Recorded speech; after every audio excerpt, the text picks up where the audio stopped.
Imagine for a moment, somewhere out there are people who move on all fours, walking in a way completely different from the rest of us.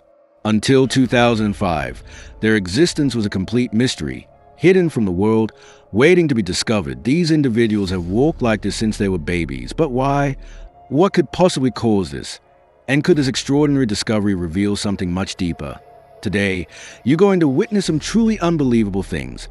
Back in 2007, researchers found that these individuals simply cannot stand or walk comfortably on 2 feet. When they try, they lose balance and feel great discomfort, almost as if walking upright is an impossible task. The rest of the family is completely healthy, but a few members cannot stand or walk normally. And naturally, this brings other challenges. Their hands, constantly touching the ground, become sore and swollen over time. Their feet are also affected. Walking in a bent position causes their toes and joints to deform and swell. Many of these family members also experience cognitive difficulties. So a big question comes to mind. Do they walk like this because of these difficulties? Or is walking on all fours simply easier for them? Everything began with a scientific paper published by Turkish researchers. The paper described a family living in a remote village in Turkey. Nothing unusual, except for one thing. They walked on all fours. An English professor named Nick came across the article and was stunned. He couldn't believe what he was reading. Shortly after, he and a colleague traveled to Turkey to see this incredible discovery themselves. Nothing like this had ever been reported in scientific literature before. One of the first people they met walked in a slightly unusual way, but others were far less fortunate. Hussein, one of the siblings, had been moving like this for nearly 28 years. The family has 5 children who struggle with balance and cognitive development. Because of this, they never learned to walk upright as children. Over the years, they adapted to moving on their hands and feet, using their hands almost like front limbs. Some even wear shoes or slippers on their hands to protect them. But the real mystery is this their choice? Or is there something in their bones, muscles, or brain preventing them from standing upright? Some people even wondered whether this could be connected to early human evolution, suggesting that these individuals might somehow be reflecting ancient walking patterns. However, experts quickly rejected this idea. There is no scientific evidence suggesting a reverse evolution.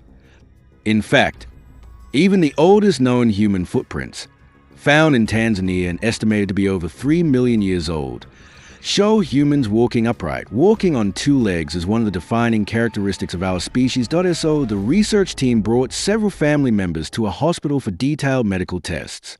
When the MRI results came back, something unusual appeared, a slight shrinkage in a part of the brain called the cerebellum, responsible for balance and coordination. This condition was found in all the affected siblings. Some scientists believe a genetic mutation was responsible.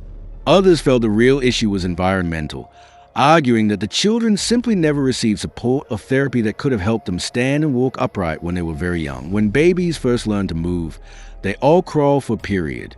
Most eventually stand with support.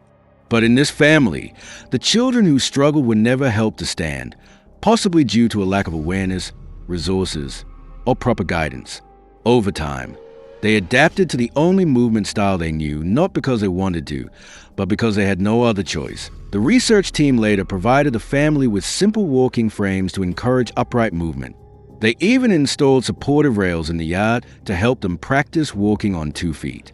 Their happiness and excitement were clearly visible. For some of them, it may be too late to fully adapt after so many years, but at least a few were finally receiving the help they needed, and they began to make real progress. Everyone deserves a chance to walk, move, and live with dignity.